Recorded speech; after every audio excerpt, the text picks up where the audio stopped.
23장에서 주님이 하고 싶은 메시지가 무엇일까? 찾아내기가 너무 힘들어요. 다시 창세기. 근데 다음 주에 창세기 24장은요, 며칠까지가 있냐면, 쭉 보면은 다음 24장은 67페이지까지 있어. 그리고 할 말이 또 너무 많아. 예.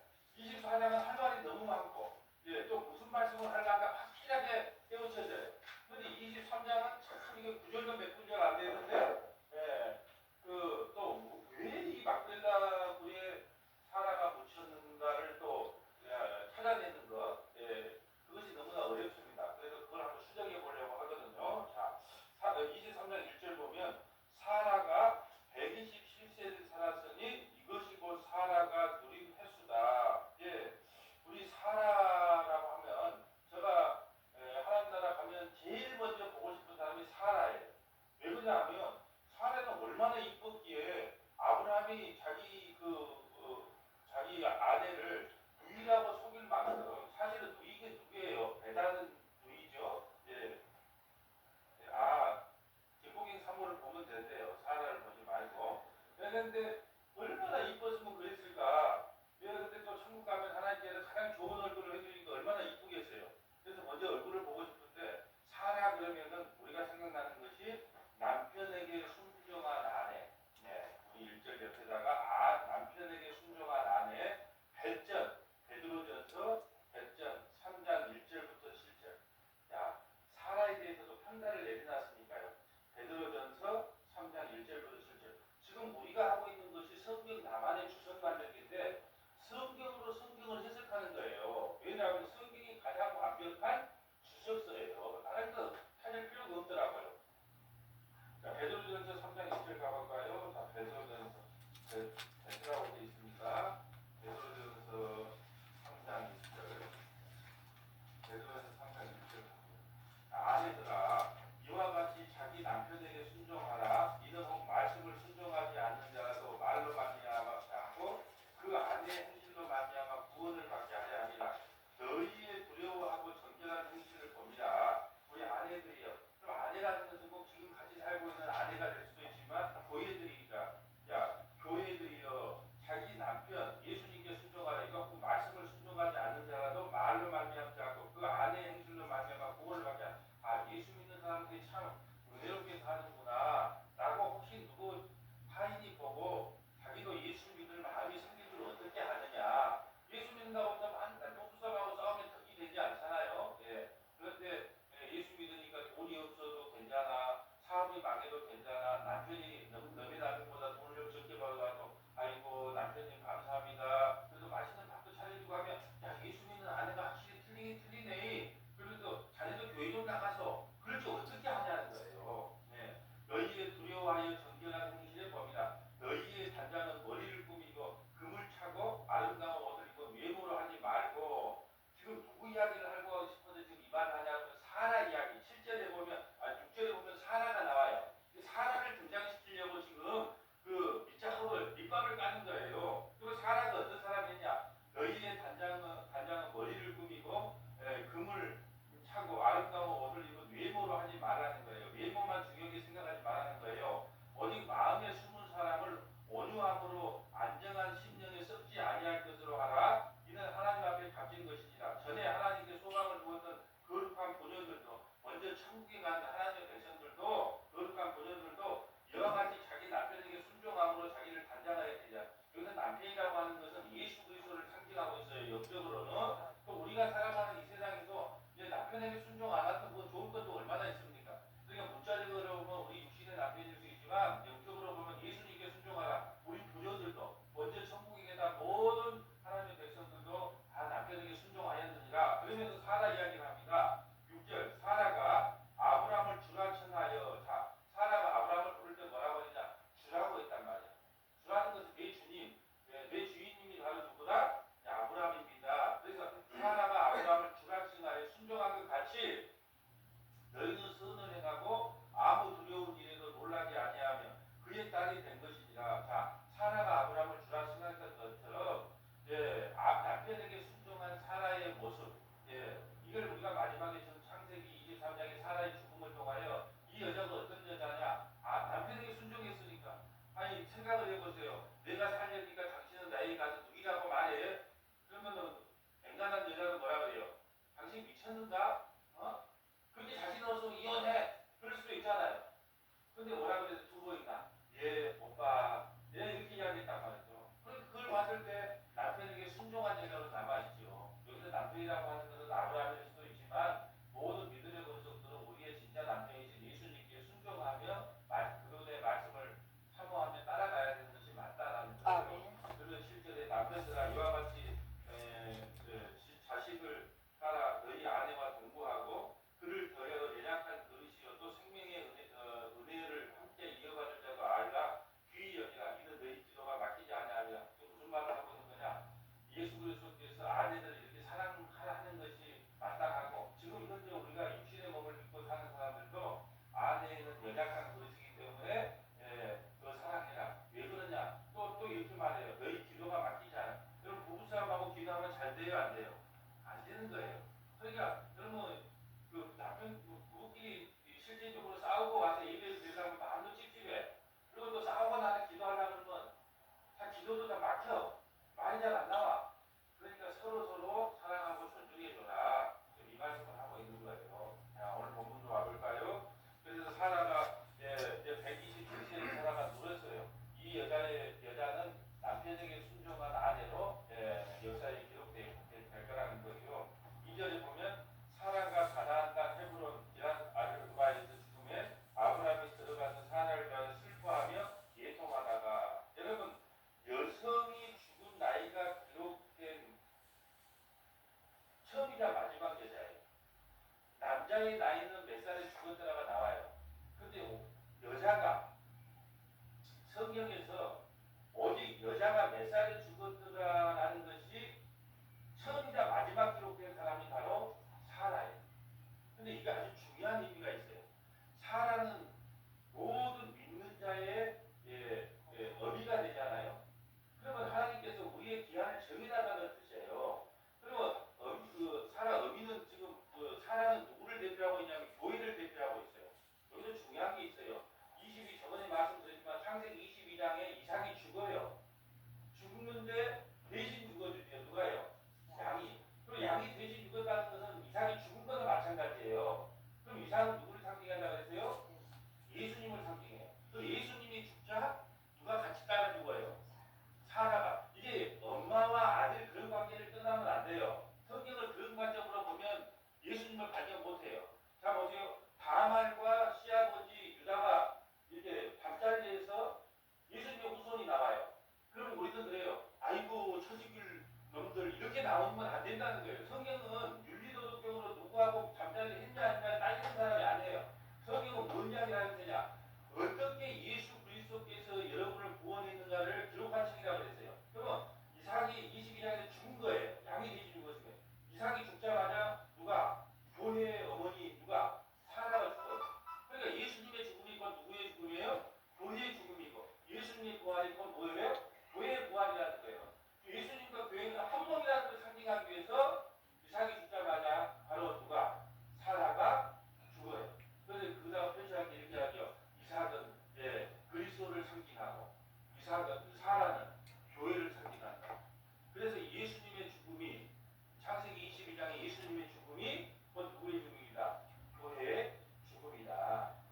오늘 그 이야기를 하고 싶은 거예요. 최초로 기록된 여자 몇 살에 죽었다. 그리고 이 사람 이거 교회 전체가 우리가 교회잖아요. 우리 인생이 몇 살에 죽고 어떻게 될 것이라는 하나님께서 이미 다 알고 계셨다는 것을 우리가 상징적으로 이야기합니다. 사라가 127살에 죽었다. 누구누구도 몇 살에 죽었다. 우리는 다 사라의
그 시신 앞에서 일어나 나가서 햇 족속에 말하 이르되 자 이제 여기서 중요한 것이 이제 사라가 죽음을 당했는데 그 시신 앞에서 일어나 여러분 만약에 시신 앞에서 지나가 볼 수도 있고 근데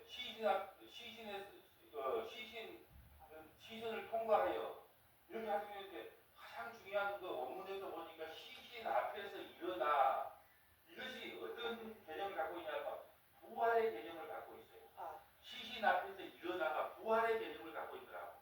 그럼 이게 무슨 말이냐면 아브라함이 자기 아내를 갖다가 막벨나무에 붙이지만 이 사라가 부활할 것을 아브라함이 상징적으로 보여주기 위해서 그 시신 앞에서 일어나라는 표현을 쓴 거예요. 시신 앞에 일어나. 그러면 사라가 영원히 죽는다, 일어난다. 예, 일어난다. 부활을 교회는 반드시 부활한다는 걸 여기서 보여주는 거예요. 자, 옆에다가 부활을 상징한 왕상 17장 19절부터 24절 왕상 17장 19절부터 24절 자, 왕상 17장 19절부터 24절 자, 왕상 17장 볼까요? 열왕기상 17장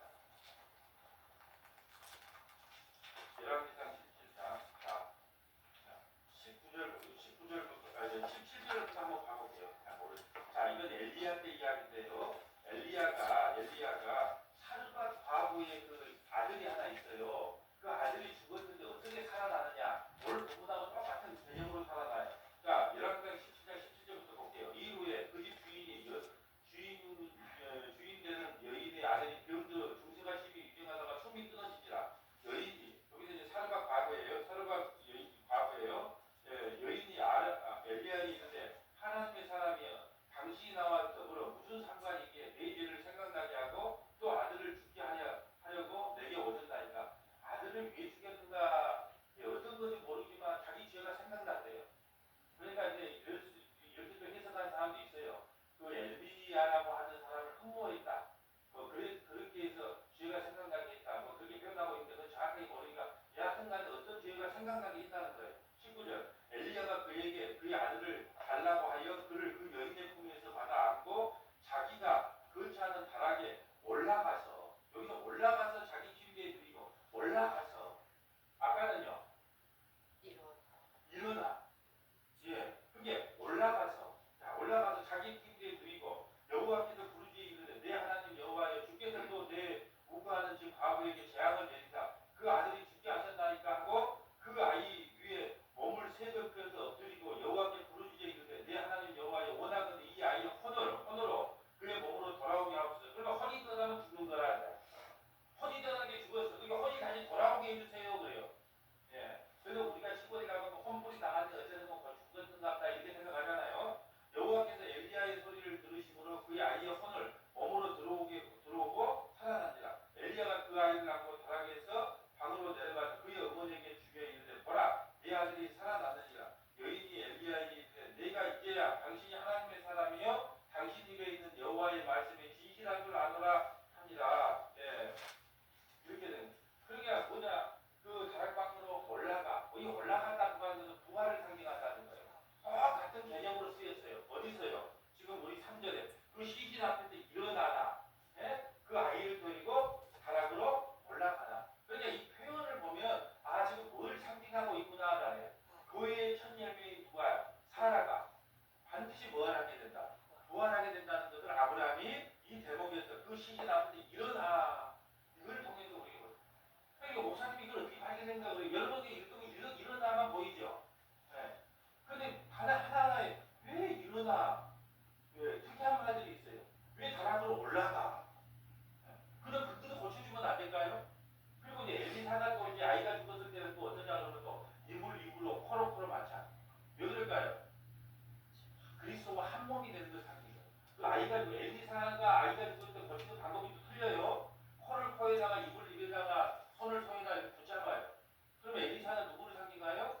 예수님. 그 죽은 아이는 교회는 마른 뼈다귀까지 죽었어. 이번 주에 할래. 에스겔 37장에 성령 받지 않은 것은 마른 뼈다귀 죽는단 말이에요. 근데 어떻게 살아나요? 성령을 받아서 살아나는 것처럼 예수 그리스도가 우리가 한 몸이 되어서 그래서 입으로 코로 해서 그대로 그냥 갔다가 그 포지를 가보면 이상한 포지잖아요.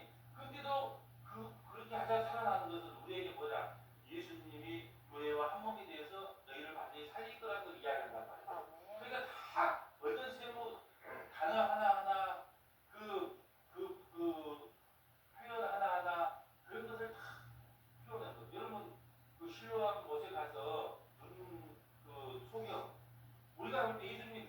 가지고 야 속에만 눕더라 그러면 안 돼요? 우리 생각이 속에만 눕더라 그래도 되잖아요. 근데 왜 침을 뱉어가지고 지능을 섞어가지고 여기다 발라줬을까요? 그런 생각을 좀 해보면 그냥 참 예수님 지겨우네. 예, 우리 생각에서는 야, 이 소경아 나와라 그러면 될 건데 하필이면 자기 침을 뱉다가고 흙에다가 짬뽕해서 여기다가 발라주고 이게 침이라고 하는 것은 말씀이에요.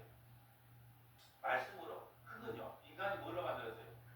내가 흙으로 이 말씀으로 너를 재창조한다는 거예요. 내 눈을 재창조해. 그래서 그 눈을 뜨자마자 누구를 봐요? 예수님이 생각한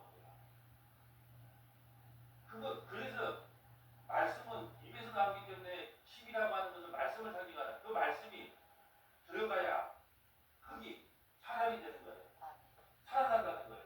그래서 그런 거예요. 근데 하나하나 이유가 없는 내용이 하나도 없다는 거예요. 그게 성경을 읽을 때 왜 그랬을까? 왜 하나님 왜 그랬을까요? 성경이 이건 왜 이랬을까요? 이런 질문 속에서 해야 그걸 하나씩 깨달을 때마다 감동이 나죠. 그걸 하나씩 깨달을 때마다 어떻게 할까? 예? 내 방에서 우리 집사람한테 달려가서 다 보소. 이건 이런 얘기. 요즘 그냥 그만 안 해. 예. 옛날에는 막 그냥 뭐 새로운 거 깨달았다 그러면 막 달려가서 이렇게 그런 얘기 이야기도 하고 있는데, 예.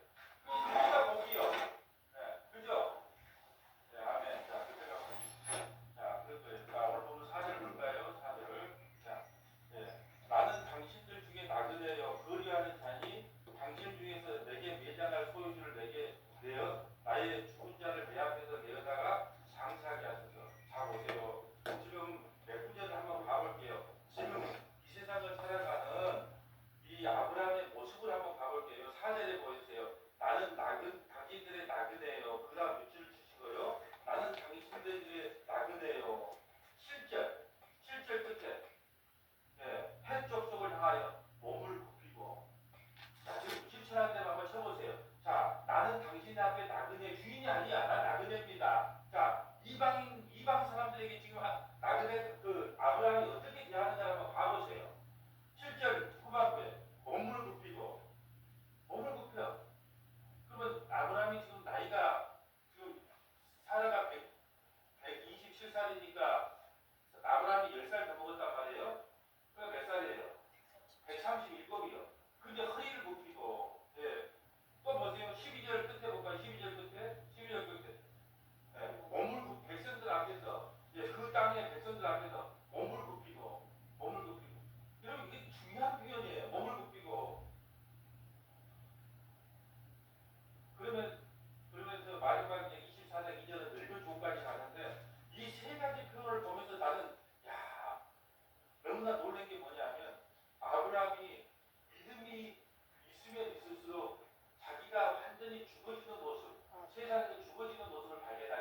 주군자 장사하면 그만 자도 어르신이니까 아브라함이 일어나 그 땅 주민 해족속을 향하여 몸을 굽히고 몸을 굽혀요. 예. 참 나는 여러분 아브라함의 생애가 곧 다가오니까 마지막이 다가오니까 더욱더 낮아지고 낮아진 자기 모습을 보게 돼요.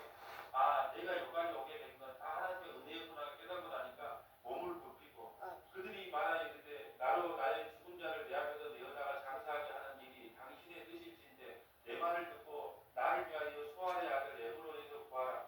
그가 그의 반머리에 있는 그의 막벨라 굴을 내게 주도록 하되 충분한 대가를 받고 그 굴을 내게 주어 당신 중에서 매장할 소유주가 되게 하기를 원하더라 하며 자 막벨라 굴을 달라 그래요. 그게 어떻게 말하냐 거저 갖다 쓰세요. 예, 거저 쓰세요. 그러면서 뒷말이 더 중요해. 한번 읽어볼게요. 헤브론이 해족속 중에 앉아있더니 그가 해족속 성문에 들어온 모든 자들이 듣는 데서 아브라함에게 대답하여 이르되 내 주여 그리 마시고 내 말을 들으셔서 내가 그 밭을 당신에게 드리고 그 속의 굴도 내가 당신에게 드리되 내가 내 동족 앞에서 당신에게 드리오니 당신이 죽은 자들 장사하소서. 아브라함이 이에 그 땅의 백성 앞에서 몸을 굽히고 또 신약의 선수판이 나오죠. 계속 몸을 굽히고 그 땅의 백성이 듣는 데서 에브론에게 말하였는데 당신이 합당히 여기며 청하건대 내 말을 들으소서. 내가 그 값을 당신에게 주리니 당신은 내게 받으시오. 내가 나의 죽은 자를 거기 장사하겠노라. 내가 돈 주고 사겠다는 거야. 돈 주고 사겠다. 지금 아브라함이 말하고 싶은 이야기가 뭐냐? 그 막벨라굴 그냥 가지세요. 그냥 가지세요. 여러분 이게요 중동 사람들의 장사 방식이에요. 중동 사람들은요 내가 마치 공짜로 줄 것처럼 해. 공짜로. 근데 받을 때 다 받아본 사람이 중동 사람들이에요. 그 중동 사람이 장사를 그리 잘해. 이게 어렸을 때부터 이 기질이 있어요. 공짜로 가지시오. 그래놓고는 나중에 그러면 가격을 이야기 안 하는데 보세요. 에브론이 아브라함에게 내가 보이는데 내 주에 내 말을 들어서 땅값은 은 400세겔이나 엄청 비싸요. 쓸모없는 그 굴. 보세요. 거저가지라고 말을 해놓고 뒤에 뭐예요? 은 400세겔이니까 그것이 나와 당신 사이에 무슨 문제가 되니까 당신의 죽은 자들 장사하셔서. 여러분 근데 아브라함이 그러면 공짜로 줬을 때 내 집 안 받아먹고 왜 은 400 이게 비싸게 주고 이걸 산 줄 아세요? 두 가지로 우리에게 가르쳐주고 있어요. 누군가의 대속으로 굴을 산 거예요. 예수의 피로 성도들이 들어갈 거처를 산 거예요. 죽어서 들어갈 거처를 산 거예요. 누군가의 대속으로. 그러니까 왜요? 반드시 그 은 400이라면 돈이잖아요. 예수님이 은 30장이 팔려간 것처럼 공짜가 아니란 말이에요. 그 막벨라 굴을 공짜로 거둔 것이 아니고 장차 은 400이라고 하는 그 예수의 피로 말미암아 우리가 장사될 그곳을 하나님께서 준비해 주셨다는 거예요. 첫 번째는 그거예요. 두 번째 우리에게 말하고 싶은 것은 물질의 희생이 믿음이라는 거예요. 물질의 희생이 믿음이다. 제가 이런 말을 해요. 이건 그냥 하는 말이 아니고 교회를 물질로 섬기거나 목사를 물질로 섬기면 하나님께서 그만큼 채워주신다고 저는 확신을 해요. 이게 왜 그러냐 하면 하나님께서 그걸 보거든요. 물질의 희생이 믿음이에요. 근데 물질을 가진 것에 여러분 믿음 없이 물질을 교회다가 드릴 수 있고 주의정을 섬길 수 있을 것 같아요? 그건 거의 불가능합니다. 하나님께서 근데 왜 그걸 테스트하는 줄 아세요? 내가 물질이 우선이냐 교회를 섬기는 게 우선이냐 우리 자꾸 시험해요. 그러면서 그 물질이 테스트를 한단 말이죠. 그래서 지금 아브라함이 막벨라굴을 그 비싼 가격을 주고 산 이유는 누군가의 희생이 있어야 막벨라굴이 얻어진 것처럼 예수의 희생으로 막벨라굴 우리가 죽어서 장사될 그곳을 예비해 놓으셨다. 이걸 설명하는 거고 또 하나는 뭐냐? 믿음이라는 것은 물질의 희생이 믿음이라는 거예요. 물질의 희생이. 왜 그럴까요? 여러분 이거 만약 공짜로 샀다고 생각해요. 왜 이 모든 사람 이 햇사람들 모든 앞에서 왜 이걸 산다고 공부를 했을까요? 나중에 자기 아들 이삭이 여기 묻혀요. 이삭이 안에 리브가가 묻혀요. 야곱이 여기 묻힙니다. 야곱이 안에 그래도 사랑하지 않았는데 그래도 첫 번째 마음을 하니까 레아가 여기에 묻혀요. 자기가 사랑했다 라헬이 못 묻힙니다. 첫 번째 사람들만 묻히는 거예요. 여기. 그렇다면 이삭이 묻으려는데 그 공짜로 줬으니까 이게 우땅이야.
막벨라 굴이요. 여기 17절 옆에다가 이 막벨라 굴하고 신약시대에 연결된 단어가 있어요. 마태복음 27장 1절부터 10절, 마태복음 27장 1절부터 10절. 자, 이 막벨라 굴이 나중에는 어디까지 되냐면 마태복음 27장 1절부터 10절은 어떤 내용이냐면 한번 찾아볼까요?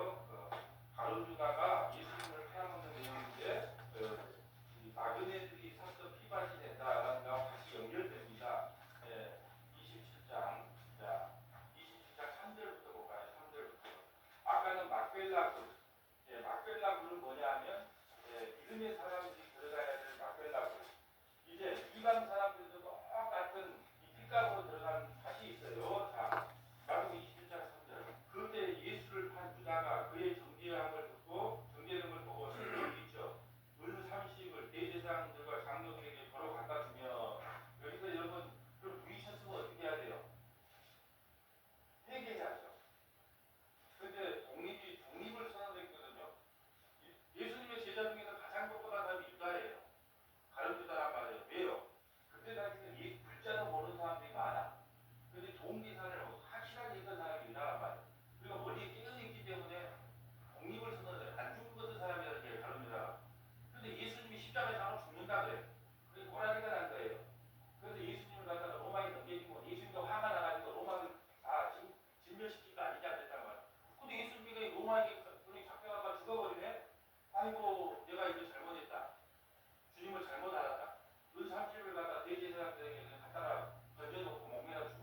내 영혼을 사망해서 내 눈을 눈물이에서 내 발을 넘어지면서 건지셨나니 내가 생명에 있는 땅에서 여호와 앞에 살리라.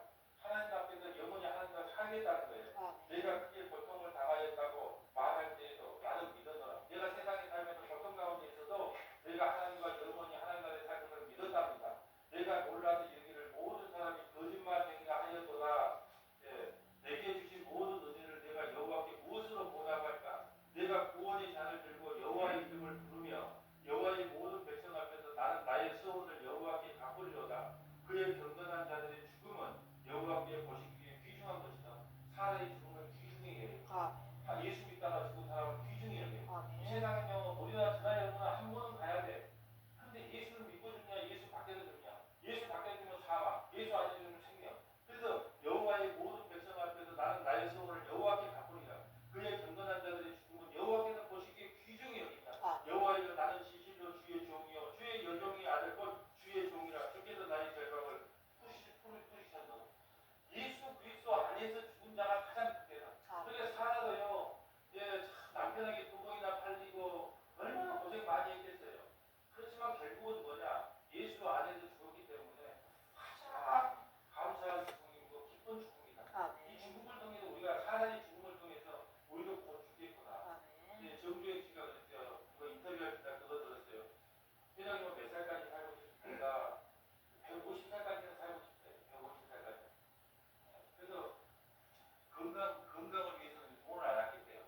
뭐 산삼도 막 1년짜리 막 해갖고 몸 건강을 집은 얇은데 고치도 안 했대. 근데 건강을 위해서는 그렇게 많이 투자했는데 85인가 83살인가밖에 85에 돌아가신 걸 알았는데 참 그걸 보면 허무해요. 근데 예수 안에 있으면 얼마나 좋아하겠어요. 근데 대부분 뭐예요? 부자로 이 땅에 정말 재벌로 살거나 아니면 많이 배우거나 높은 자리에 있는 사람들이요. 예수 안 믿는 사람 진짜 많아요. 왜 그럴까요? 아니, 나를 믿으면 되고 돈을 믿으면 되고 권력을 믿으면 되는데 내가 왜 예수를 믿어 그래요? 안 믿는다는 거예요. 근데 저와 여러분은요. 믿는 사람 예수밖에 없어. 부모를 뭐 잘 만난 것도 아니고 뭐 자식이 나한테 효도할 것도 아니고 뭐 높은 자리에 올라갈 것도 아니고 우리가 믿을 거 믿을 수밖에 없는 거예요. 근데 이런 죽음이 가장 복되다는 거예요. 오늘 말씀을 통해서. 예.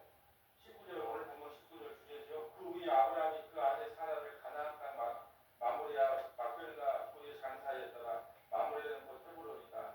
여러분 거기에 누가 붙였는가 한번 볼까요? 창세기 49장 29절부터 33절. 예. 창세기 49장 29절부터 33절. 자, 내가 찾아보진 않겠어요. 그냥 그것은 누가 붙였다? 야곱이 붙여요. 야곱이 누구라? 그 안에 레아고. 그 다음에 창세기 50장 24절부터 26절. 창세기 50장 24절부터 26절. 이건 요셉이 자기를 듣고, 예, 이걸 한번 찾아볼까요? 창세기 50장 24절. 안 찾으려고 그랬는데, 예. 자, 창세기 50장. 자, 24절. 요셉이 국무총리에 있다가 죽을 때 이런 고백을 한다. 50장 지를 말씀하요. 요셉이 형제들에게 이르되 나는 죽을 것이다. 하나님이 당신들을 돌보시고 당신들을 이 땅에서 인도하여 위해서 아브라함과 이삭과 야곱의 맹세한 땅에 이르게 하시리라 하고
제자한테 영장 같은 거 입이 늘려져 그러니까 힘든 거예요.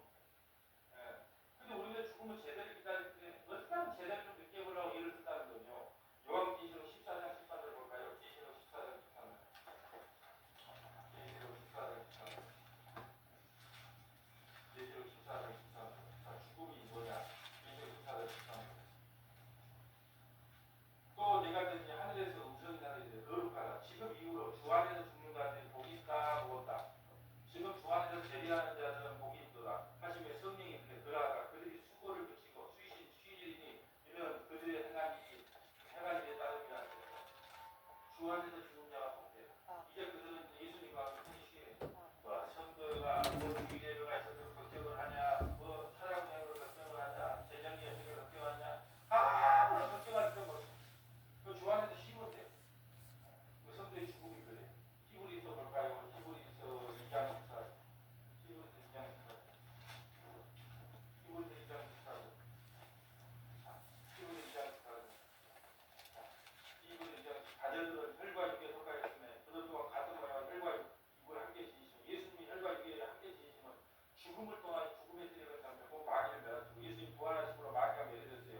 또 죽기를 무서워하고 한평생 뒤에 종로라는 모든 자를 구하면 가장 무서운 게 죽음이잖아요. 죽음 앞에서 덜덜 떨어요. 근데 그 죽음의 그 문제를 해결하기 위해서 주님이 이 땅에 오셨다는 거예요. 그 성도들은요, 죽음에서부터 해방된 죽음이 뭐냐? 제대하는 날이다. 예.